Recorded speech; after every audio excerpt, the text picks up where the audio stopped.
Do you ever feel like that week before your period, you are ravenous and completely exhausted? Well, then welcome to the Mindset Mirror Connection podcast. In today's episode, we're going to talk about training through your cycle and just the hormonal differences through your cycle and how they impact both your nutrition and exercise. So if you're ready, listen up and lean in as we elevate your mind.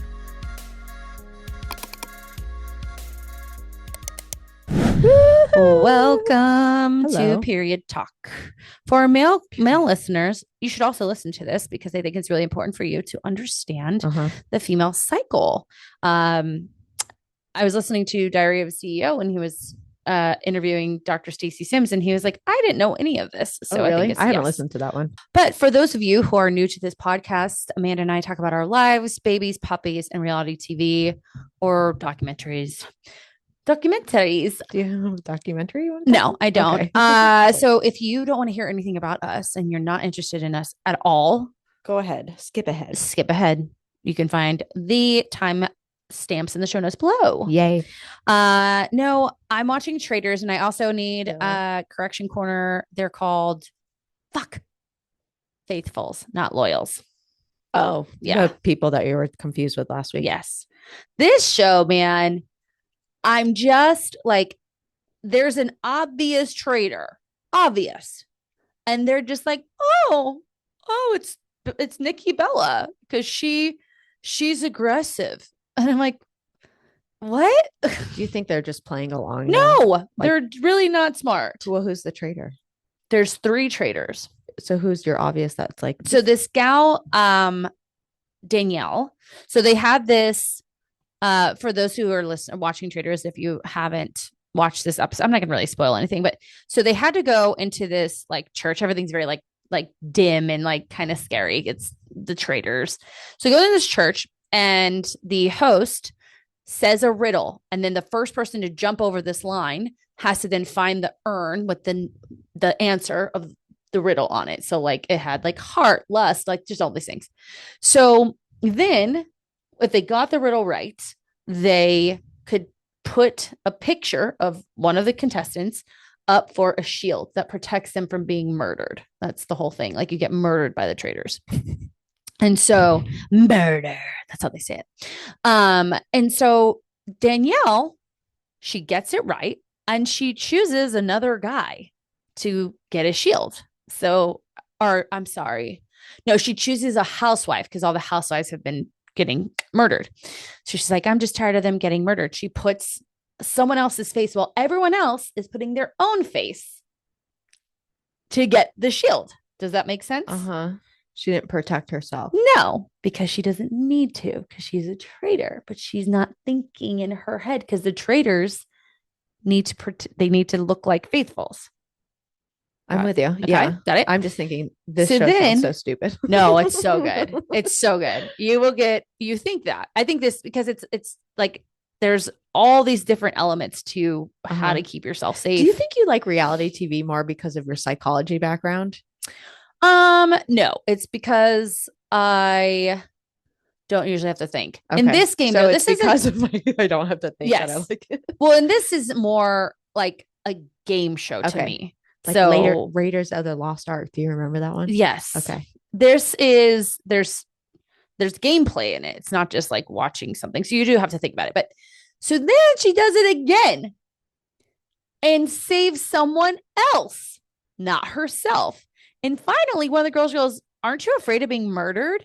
Says it in front of everyone. Not a single person is like, she's an obvious traitor. She doesn't need the shield. That's why her dumbass is protecting other people.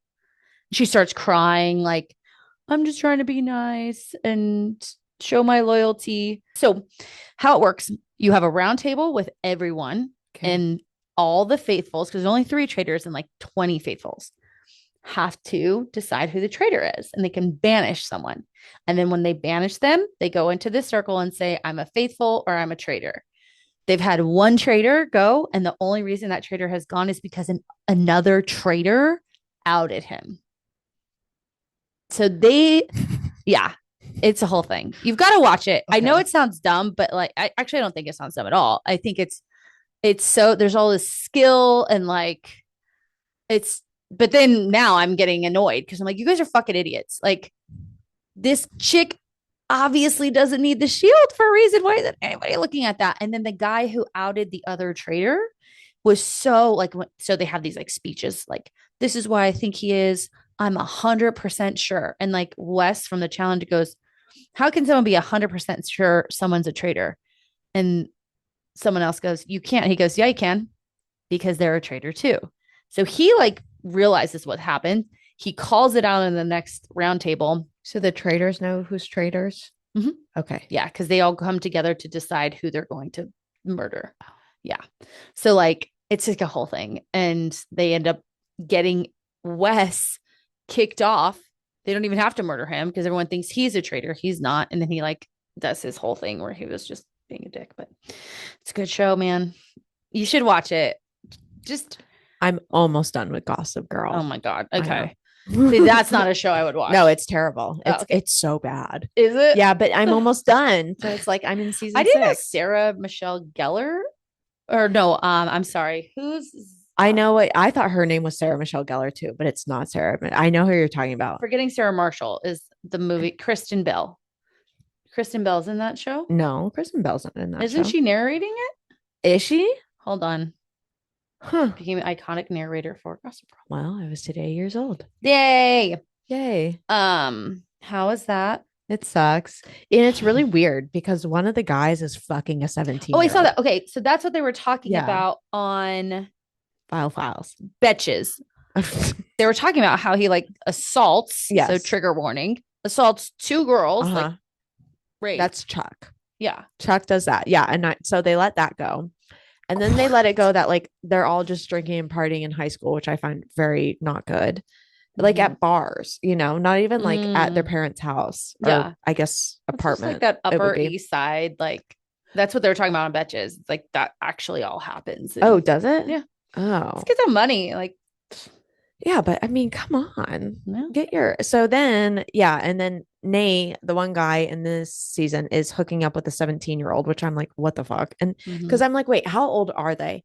Because I'm like, they're supposed to be second season, they were seniors, and now I'm in 6th season. So I'm like 18 plus 4 is 22. And you're hooking up with a 17-year-old? Gross. Like gross. Like Well, there's nobody else. I had a boyfriend who was 20 when I was 16. Ooh. What Yep. did you guys have in common? Nothing. Okay. I don't even know. Like, I think about it now. I was like, oh my God. Yeah, because that's what I always like. What do they have in common? Yeah. I mean, he wasn't 21. Yeah, So, like, he You couldn't couldn't- drink. I couldn't drink. But also, it was 20. yeah, illegal. Yeah, Yeah. And he was like trying to be abusive to me. I was like, ha ha ha. not No cute. thanks. Yeah, Not no. cute. Not the Not cute. one. Not the Mm-mm. girl, buddy.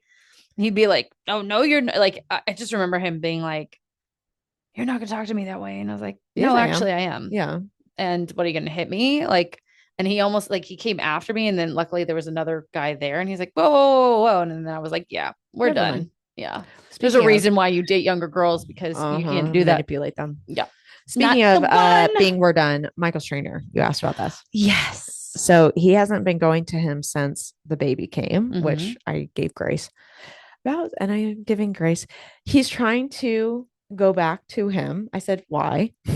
Like, go to somebody else. Go see Trey. Well, and now even he's like, oh, well, he doesn't have the time slot that Michael went in anymore. And I was like, so then why are you trying to go? Like, Yeah. to go see somebody else? Do you think it's because Michael doesn't want to work that hard and Yeah. this guy I mean, come on.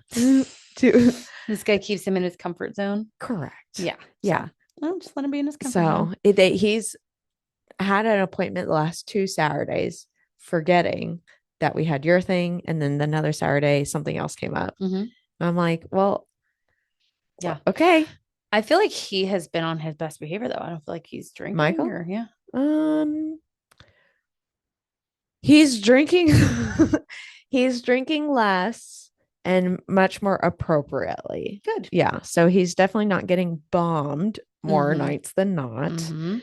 And then on Saturday when we were out, I thought he was going to stay Me out too. because usually he does.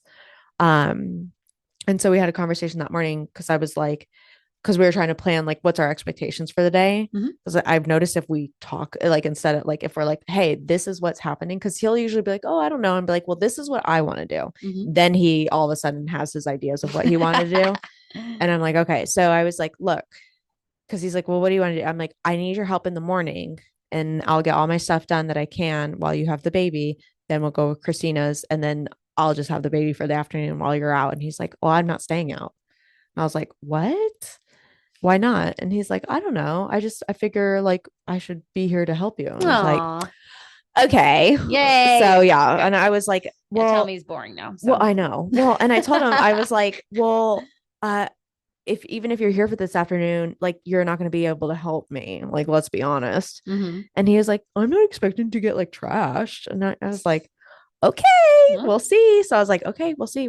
And then he didn't. And I was like, great. So I got all my shit done. Good. I know. I love it. Good. Yeah. Well, speaking of cycles, hey, we are discussing the training and eating kind of training and nutrition implications through your cycle, right? It's really important. Now, everything we're going to talk about here is going to be different for every body. Oh, yeah. It is not, this is for every person. You should follow these for, your cycle. Now, I've seen clients have very strong symptoms. Yeah. Very intense symptoms in certain parts of their cycle. And it can be frustrating for them because they find themselves, fighting cravings more or just having more fatigue and so on and so forth. Myself personally, I have always just worked out evenly throughout my cycle when I had one. I think because, and I think you probably are the same, we were, athletes from a young age. So we had to figure it out. Like I was a dancer. I had to learn how to use a tampon very quickly. And that was it. And you went to dance, but no one fucking cared if you were on your period. Yeah. I also didn't really have a cycle for a long time because I was on birth control. I didn't have a cycle for a long time because I was too lean. Oh. As a kid. Yeah. I didn't have one because I was on birth control. And then once I got off, I got my cycle. And then for me, so when we go through this, the general recommendation is when you are on your period is to like take it easy and take it light. But I notice if I do that, like I just feel a lot more sluggish. Whereas if I work out on my period, I feel a lot better. Do you have your period yet? No. Oh. I know. Because you're breastfeeding, Dad. Yeah. So what is the menstrual cycle? Right. So your menstrual cycle, you have your menses, right? Which is day 1 through, we'll say 4 to 7, which is your bleed, right? This is when the body shedding your uterus, shedding your uterine lining, your endometrium, and kind of saying, okay, not today. Yeah. Not today. Yeah. Thank God. We're just not gonna, you didn't get pregnant again. Yes. Congrats. Or maybe sorry. Yeah. Sorry for those. Yeah. Mindset of Mommy's program will help with that. Correct. So our hormones are lower. And for some people, the first couple of days, like I think of, again, everything we're going to talk about is situational. Yeah. Some clients are like, oh, I feel so much better once they start bleeding. Other clients are like, cramp city, can't get off the couch. Yeah. And this isn't a part of this conversation, but Dr. Lee Lewis talked about this. Like, pay attention to that. If your cramps are so strong, like that's not normal. Like where you can't do anything. You're calling out of work. Yes. You're leaving work early. No. So if we think about it from an evolutionary perspective, if a woman had cramps that bad, like she'd be left behind. Yeah. Like, they'd be like, bitch. Yeah. like you're bleeding and you're crampy and you're bitchy. And like you can't get out of bed. Yeah, like, what are we doing out here? So obviously there are things in our modern age that have caused these symptoms to increase. We talked about this on stress and sleep. Stress can definitely be one of those things, how we're feeding ourselves, how we're, resting, recovering. Also, as someone who is now 42, when you have symptoms in your cycle, anytime your hormones are changing, pay attention to those symptoms because they're most likely going to be the symptoms that you'll experience in perimenopause in some factors. So if you have trouble sleeping during certain parts of your cycle, you're going to have trouble sleeping in those same parts of your cycle in perimenopause. So first part of the cycle is your menstrual period, right? So 1 to 5. Days 1 to 5. Days 1 to 5 to 7. Next, we have your follicular phase, which is roughly 6 to 14. This is when our estrogen is higher and we're preparing for ovulation. And so this is the part of the cycle where people kind of feel like really good. Like there's Sexy. yeah, Ready to libido is bang. high, ready to bang because that's exactly We what want a the body baby. wants. Yeah. Yes. Allegedly. Allegedly. And then your ovulatory phase, so 14, 16 to 19. So there's 3 days that you're ovulating. This is where your estrogen and testosterone is the highest. We have a lot of high energy. Again, the body is preparing for pregnancy. So also banging because sperm only stays in your system for 3 days too. Mm-hmm. But you can bang 72 every other hours. day. You can bang every day. Bang every hour. You can just bang once to have a baby, just Yeah. as long as you do it at the right time. Yep, it's true. Thank God I didn't do that. Next, we have your I luteal did. phase. That's true. Next is your luteal phase. So that's 17 through 28. Now, not all cycles are 28 days. So 28 to 32. Your progesterone is going to increase and your estrogen will decrease at this time. We are preparing for pregnancy at this time. So we're going to go through each phase and different considerations of those phases. So again, I already kind of touched on it for the bleed. Yeah. It's really just your comfortability. Now, again, I learned very early on, like, period, what? Yeah. Maybe it's old school. Maybe you guys can put in the comments, like, depending on your age or your sport too. Oh, because yeah. I mean, even like with softball, it was like, okay, well, I'm not going to not go to a tournament because I have my period. Right. So, but I wonder if like as generations have gone on, we've gotten a little softer about things. I'm curious if other like younger generations have been have more to be sensitive. younger than me. Oh yeah. Because I'm 34. Yeah. Like the 20-year-old, 25. Yeah. We only have not a lot of 25-year-olds listen to us. No, that's true. So anyway, they're not ready to change their mindset. Yes. They're fine. They're perfect. So the consideration here is there can be an opportunity where you actually are higher energy. Yeah. When you're in your bleed. And so you can just adjust in regards to where you're at. Now, again, if you're the gal that is cramping and having all of the feels, then we want to maybe reduce our movement, have lighter movement. I would really focus on whatever's going to make you feel more comfortable.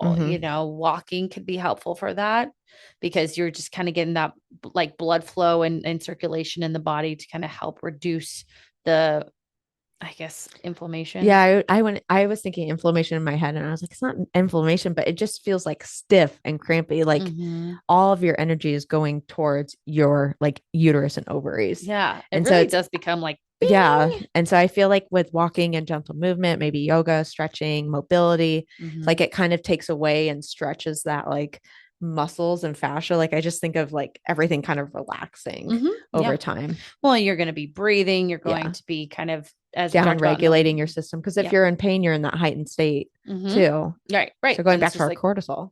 Going back to our walking, right? So you're outside, you're in nature, getting fresh air. We're kind of keeping our mind off of it.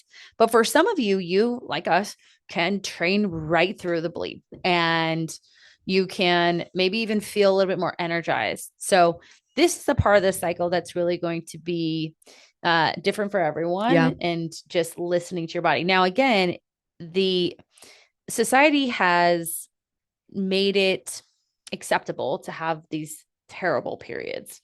I want you to hear again that that's not how it is supposed to be. Our period should not be this thing that knocks us out. Because think of evolution again. Why would that be a thing? Yeah. Why would that be a thing? You should not get knocked out for, days and days. You should be able to continue to go and continue to, take care of the other children, all of that. So things like endometriosis, things like fibroids, which PCOS I had, PCOS, other pelvic diseases, like these are the things that we want to be aware of and understand the root cause to why you have to pull back, why you are feeling more fatigued, because I truly believe like we should be able to kind of at least not be sidelined. Yeah. Speaking of fatigue too, of like a nutrition consideration for this is you might want to like, sometimes it's like taking an iron supplement leading up to getting your period is helpful for some people. Now that's something obviously you would consult with the doctor about. My iron was low. Really? Which is funny because I don't bleed. Okay. Yeah. So taking an iron supplement, I forgot about that. I need to go get that iron supplement. I have one. I do Yeah. get iron by calcium something by thorn. Mm. And then, or even like when we're eating, maybe we're having more animal product and just getting Mhm. that protein in and more iron throughout this time. Yeah. Good, good. Next is the follicular phase. And for most women, this is going to be, again, you're like thriving, Mhm. thriving through. We are horny as can be. We are, I don't know. It's not true. Some women are horny as can be at this time. Yeah, I mean, good. I know. If you're feeding yourself right and You're you're probably managing horny. your rest and your stress, Uh-huh. you're probably, yeah, Ready to roll. ready to go, Yeah. baby. But we are preparing for ovulation. So estrogen is a hormone that estrogen is an amazing hormone, does so many things in our body. But when it is high, it keeps our energy levels up. And more importantly, it will improve our metabolism of carbohydrates, increasing insulin sensitivity. And basically what that means is we're just more efficient at using that glucose in your body. So it is, allowing you to take the energy from carbohydrates, use it because you have energy to do that. And plus, obviously, your body is like moving more because we have more energy in general. So we're So if we're just, moving more, we can lift heavier. yes. Because if we have more energy, so then and actually at this time, your recovery is a little bit better as well. Now it doesn't mean at the other times it's not good either, as long as we're taking care of all the things that we talk about. So sleep, stress, eating well, and having a well-phased training program. But this is a time where it's a little bit more oomphed. Yeah. And so we want to say, okay, if we're getting all this gain, maybe this is a time that I do push myself if I'm aware of when I am ovulating as well. Mm-hmm. Well, and this, if you are someone who wants to actually like train through this cycle, really what you're doing is creating like a phase training that we do, but we don't do it over a cycle. We do it over like 3 month span. So you might be looking at more high intensity or even like the strength focused. So like your lower reps, racks. higher weights. Yep. This would be a great opportunity to do something like a 1 rep max tests, something like that. The other thing too is, like you said, your rest, your ability to recover is a lot higher. Now as we're going into the cycle, next is ovulation, right? So ovulation, we are trying to, get pregnant. So that's going to be 3 days where your estrogen and testosterone are highest. So you have super high energy. And testosterone obviously can help with growth of our muscles. So your anabolic hormones like testosterone will help build and maintain muscle mass. So again, another opportunity to go a bit heavy. Mm-hmm. And even they had said when I looked at this up with the studies is that this should be your max strength, max power output. Mm-hmm. But we do want to be cautious because your joints are going to be more lax because of those hormone cycle changes. So it's kind of a trade-off there of like, you should do this, but also be aware. And so for me, I would say, let's maybe not press the 1 rep max. And because honestly, unless you're doing like a competition, you don't really need to know it. Mm-hmm. If you're curious, great, but understand there is a huge risk of injury versus reward. Yeah. Well, and I know for some of my clients, they also like their ovulation feels very similar to when they have their period. Mm-hmm. Yeah. And for me, as someone who doesn't have a period, I have to kind of pay attention to my cues. So I definitely feel certain symptoms during ovulation and I have certain symptoms during my period. And I actually didn't realize that until I didn't have a period anymore. Cause I was trying to like pay attention more to my body to figure out where I was. And so I can definitely feel like a bit more tired. And obviously my temperature rises. My stomach's growling. My temperature rises about 0.5 degrees when I'm ovulating. So I know that through my Oura ring. I interrupt this episode to bring you information on our Sprinkling Your Mindset Masterclass here at the Mindset of Matter. The masterclass will be on March 25th, and it will be covering all of the things we talk about here at the Mindset Mirror Connection podcast and have you gaining understanding around your behaviors, your yo-yo dieting, your restricting and binging, you're starting over again on Monday. On top of that, you will get a $10 early bird discount to sign up for our 21-day Food and Body Freedom Challenge. This is a challenge that is a mini mindset method on top of receiving nutrition and exercise guidance. This is a taste of what we do here at the Mindset of Matter, and you'll receive our 21-day challenge at $29 if you sign up between now and our masterclass on March 25th. So I hope to see all of you both in the masterclass and in our 21-day challenge. Now, back to the show. So we're kind of cruising through these first phases because, again, we have a lot of energy. We have great recovery. We are, feeling awesome. Our ability to use carbs, our even satiety is lower. We're not as hungry when we're in the follicular phase of our cycle. And so you're thriving. Everyone's feeling good. We're rocking. Now, the one that we tend to see people kind of get a little effed up in is the luteal phase. So this is when your progesterone begins to rise, leading to, just fatigue. Overall, progesterone, when we have it, it's a good thing because it helps us sleep. Yeah. But this is a time where it is higher than our estrogen, right? And estrogen brings us energy. So we can feel a lot of fatigue. And also, we have to realize that during this time, our body is building that endometrial lining tissue. Remember, building tissue requires more energy. So we're going to need more protein because protein builds tissue. And we're going to crave more carbohydrates because we need more energy.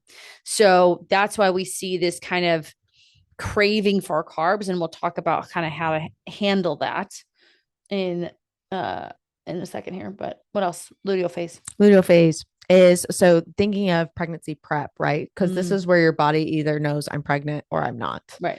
And so either way, it's creating like a safe environment, like you said, building that lining. With that being said, it's going to be more sedative. Your body temperature. So if you track your basal body temperature, so the lowest rate it is, then it needs to be at the same time every morning, else it gets to peak and valley-ish. So it'll be low, low, low, peaks after you've ovulated. That's your indication. Then it's going to stay high. And so that's how you know. And then it'll kind of drop off once period comes through. Gotcha. So when you peak, your body temperature actually goes up too. So that's where we might get a little more restless at night. Our sleep might be impacted. Your water retention is going to change, increase water retention. You can feel less motivated because of that fatigue, because again, your energy, your body's internal energy essentially is going towards the uterus to either one, create a baby, or two, shed that lining. Right. Yep. No. And I think that that's really important to note because, again, I keep coming back to like evolutionary things, but like we have to, I think a lot of people feel that craving, feel the need for food instead of just being like, okay, like my body is going through this process. Yeah. I find they like kind of beat themselves up. And I'm always like, where are you at in your cycle? And they're like, oh yeah, it's right before my period. Right. And I'm like, note that. Remember, like I firmly believe that every lady should be tracking their cycle. Absolutely. Because one, I've noticed for clients when it comes to wanting to get pregnant, they're trying to learn their cycle and they might find out that they have like a 32 versus a 22-day cycle. It's going to be very different. Very different. Right.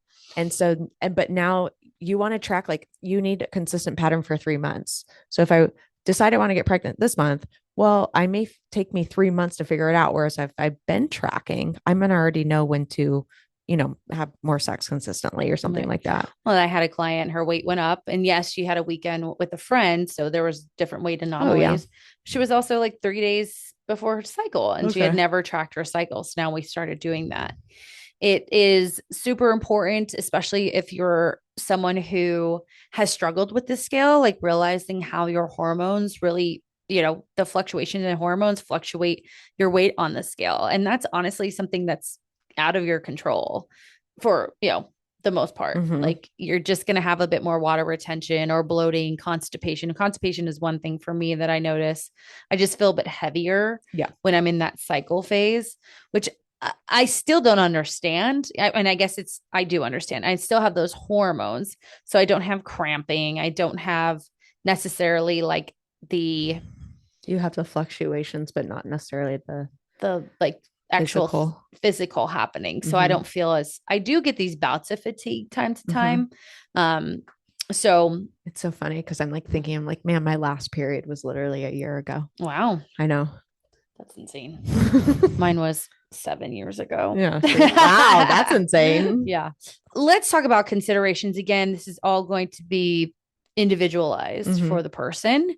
We've already touched on it when it comes to the follicular phase of using that time to really push through, using that time to go heavy, maybe more high intensity during that time in your luteal phase.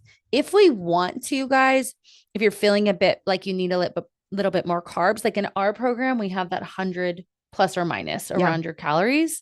So that might be an opportunity to go a bit higher in carbs, or even talk to your coach and be like, hey, I'm feeling a bit more fatigued during this week. Can make adjustments for that week if needed. Or what I would suggest is you cut your processed carbs during that week and you increase your whole foods, because not anybody that we work with just eats whole foods. Well, and so going off that though, is make sure in general that you're eating enough for your cycle, right? So you may find at certain times throughout your cycle, you want more carbs, but in general, as the month of a whole or the cycle as a whole, we need to make sure we're eating enough. If you don't have your period, or if it's maybe inconsistent with its duration, then one of the easiest things you can do to look at is your nutrition product. And if you're not eating enough, start doing that and see if it improves. Yep. Right. No, and then if it doesn't, then we can start going down the rabbit hole of what is going on. Well, that's a good point, because if you're not eating enough, then the body's not ready to have a baby. It's not a safe place for childbirth. So if you are having these sporadic periods and we're not getting into that perimenopause phase, that's the first place I would look at. And noted, like we've been talking about, is that not all cycles are like the standard 28 days. Some are 32, some are 24, some are 26. But overall, it should be pretty consistent month to month. If it's 1 month is 22, the next month it's 34, and then we're back to like 20, and then we're getting our period for 3 weeks, something is happening that you need to address. And it's not just addressed by getting on birth control. That's not getting to the root cause of things, right? That's like taking Ozempic because you're overweight. Not getting to the root cause of things. So, if in your luteal phase, or like the week that you are more fatigued, you could even use that as a deload week, right? So that's when we're just cutting the intensity and volume of our workouts. We schedule in deloads usually every, it could literally be 6 to 12 weeks for clients. But if you're someone who is making up your own programming and you just find that this is the week where you're a bit more fatigued, you can make that a deload. And really all you're doing is creating, again, well-phased training where we go hard first 2 weeks, then maybe we have a moderate level third week, last week is a deload, and we just do that on repeat. And I would say lastly on this too, throughout your cycle, depending on how you feel, prioritize that sleep and rest and that kind of recovery period. Stress management as well, because if body's under stress, then we go and exercise under a stress, and then we have work stress, life stresses. It's not beneficial for our cycle too. And so it may not even be, and under eating is a stress as well too. So if we're constantly putting all these stressors on it, that's going to impact the period. That has nothing to do with the exercise component of it too. And then if you're pushing through, we're going to impact that cycle as well. Well, we're talking about like the individuality of it. And for me, I was thinking like, I know myself enough to know when I'm in that like stress state. So then I'm going to take care of that in an effort that then that provides me the ability to then do the workout later. Right. So if we're not aware of how we feel in these different parts of our cycle, this is why tracking is so important, then we can't make changes. So awareness is going to be helpful, but then looking at, okay, if I can manage my stress because my body tends to feel a bit more on edge during that time, get my body down to a regulated state, then I can do the workouts. And I think that's why I've been able to push through my period, because you have these kind of flow states, I guess. Just awareness of like, okay, I need to deal with that first. And then it's not like I work out every day. Right. So if I just need to push the workout to another day where I'm a little bit more calm, then I can. I think, go ahead. Well, I was just gonna say, but people don't do that. They're just like, well, I'm on my period, I'm stressed out. And then they don't do anything. It's like, well, why don't you start taking care of the things?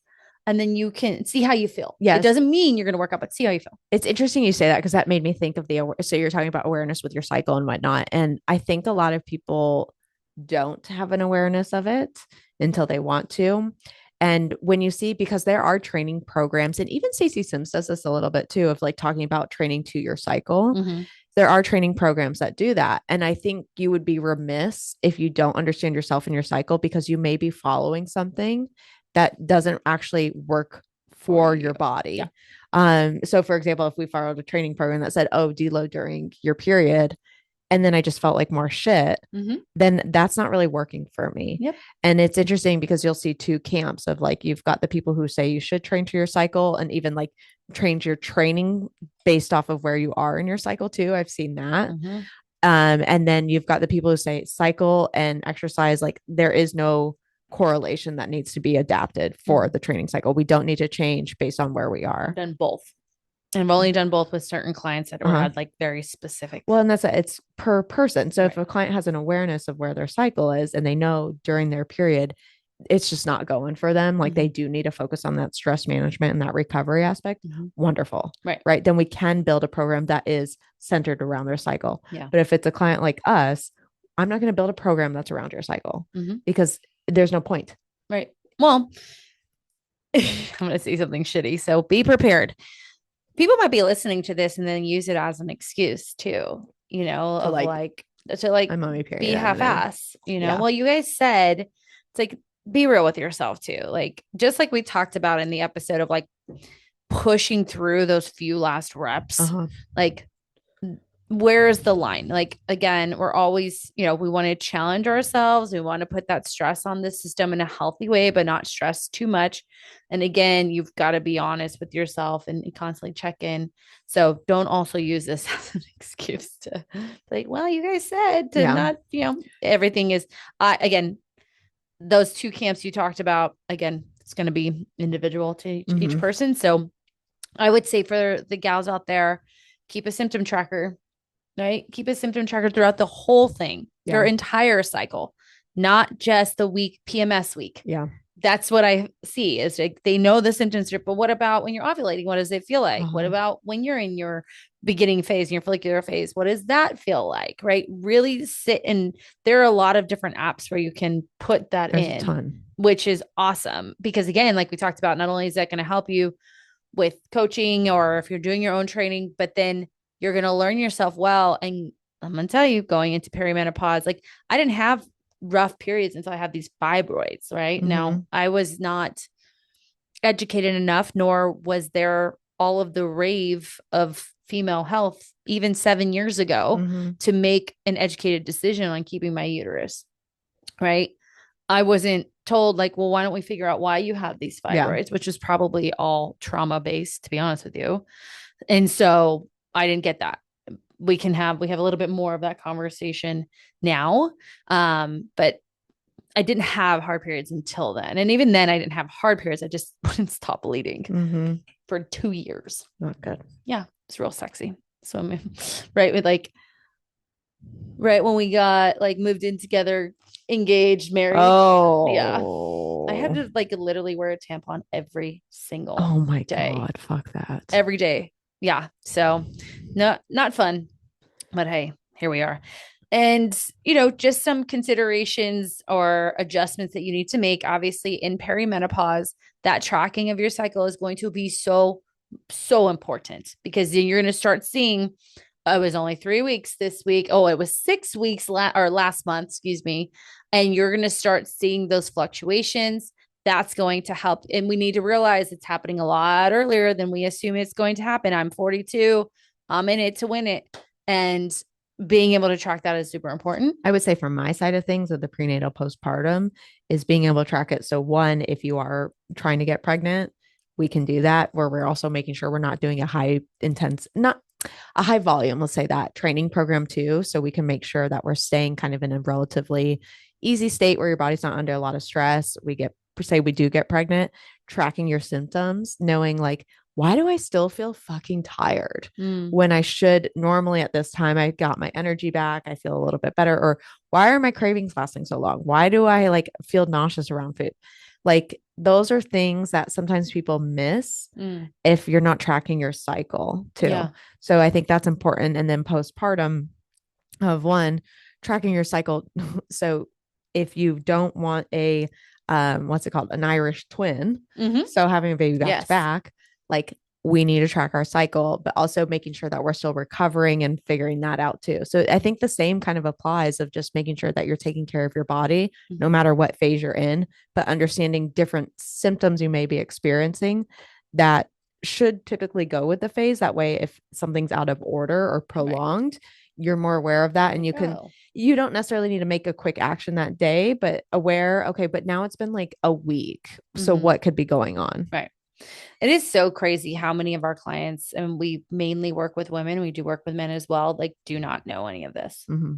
And the ones that do, like, are just their awareness in general of their bodies is higher. Yeah. Well, it's a lot more like talking off a cliff, like if their weight goes up, right, or if they are hungrier, like they already know, like, yeah, I'm on my period, so like I just tend to like want more, whatever. Right. I'm like, oh, great. Okay, good to know. I have one client, she's like, this happens every month and I just still don't get it. Like, I still don't allow myself, like, she almost doesn't allow that to be a truth of hers, that, you know, she does binge during this time. So that's definitely something, again, like I talked about, if she's aware of the stress or even just the intensity of those cravings, like, then we can get in front of it.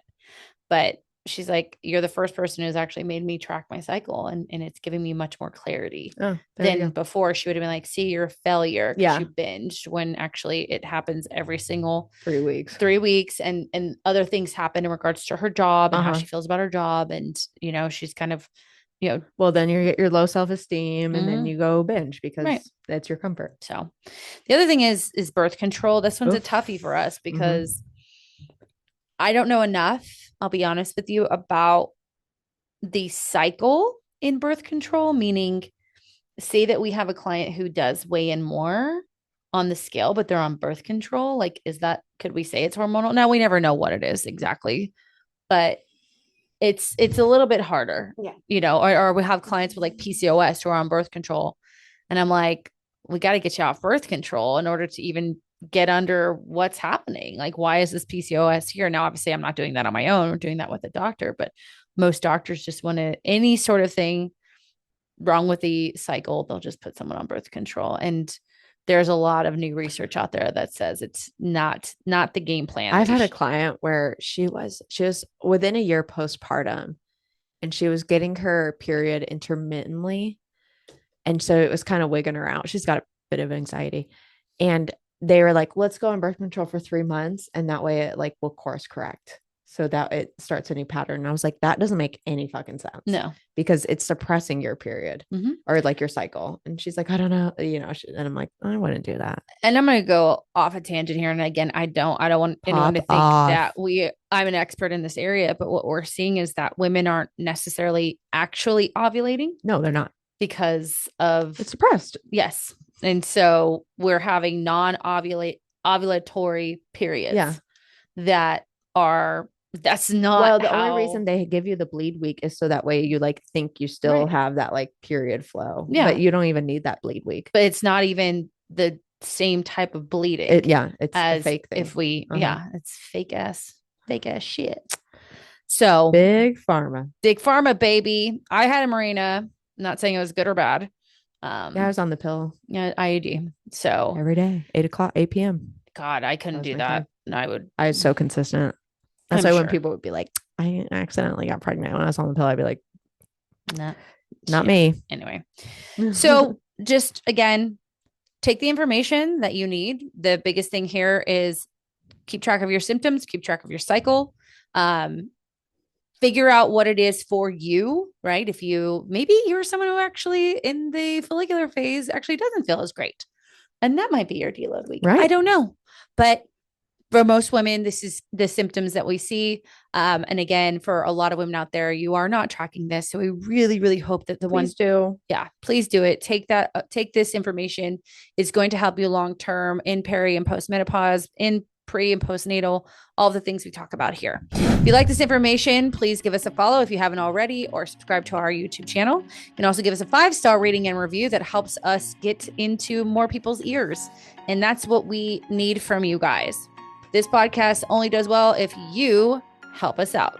We can sit and talk all day. No one gives a shit if they don't see it. You can also give us a follow on Instagram at the Mindset Mirror Connection podcast and our YouTube channel at Mindset Mirror Connection. Other than that, check out the show notes for any links if you're interested in working with us. Amanda has Mindset of Mommies, I which do. goes through all of this stuff and helping women get pregnant. Yeah, March 3rd, 8-week program. I'm going to do this. I guess actually we're first promoting it here now that I think about it, because I was waiting to promote it and doing just like a 10-day promotion. So yeah, 8 weeks of that. So we're going to go over cycles, right? And like how to track your cycle if you don't, and getting off birth control, because you need to do that in order to get pregnant. What happens when you get pregnant? What exercise adjustments do we need to make for each trimester? Which nutrition adjustments do we need to make as a whole and then each trimester? What mindset changes do we need to be prepared for your body, for your support, for your relationship? What support services do we need to incorporate? What resources can we reach out to? And then also included is group coaching calls with me every week. And then as well as a whole plethora of resources. If you want any information on coaching with us directly, either through Mindset of Mommies, one-to-one coaching, group coaching, or if you just want to kind of, work through our self-mastery method, which is all on your own, check out the show notes and the link below. And if you just want to take one little tidbit back from this podcast, we want you to remember this. What you say in the mind, you see in the mirror. Goodbye. Bye-bye.